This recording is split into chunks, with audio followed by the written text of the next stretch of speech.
বসেছি সবজি কুটতে। এই যে খানিকটা কোটা হয়ে গেছে। সবজি কুটতে আমার একটু সময় লাগে, কারণ অনেক রকম সবজি কুটতে হয় তো। দেখো একদিনে তাই ঝিঙেগুলো শুকিয়ে গেছে, কালকে আনা ঝিঙে তাই কেমন হয়ে গেছে। কি করবো আর বলো, তাও তো বৃষ্টি হচ্ছে, বেশ বৃষ্টি হচ্ছে আমাদের এখানে, কিন্তু খুব মুষলধারে না হলেও ওয়েদারটা বেশ ভালো হয়েছে। তো ঝিঙে তো অর্ধেক বাতি চলে যাচ্ছে গো। এই মাই কি এ কি হচ্ছে, এ বলেছে দেখো অর্ধেক ঝিঙে বাদ চলে যাচ্ছে। কি করে কাটবো আমি?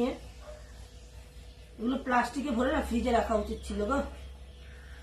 বুঝতে পারিনি আসলে, জানো, যে ঝিঙে কাট মানে কুটতে গিয়ে এরকম বাতিল চলে যাবে অর্ধেক। সরু সরু ঝিঙে আনলে একটা অসুবিধা, কোটা যায় না।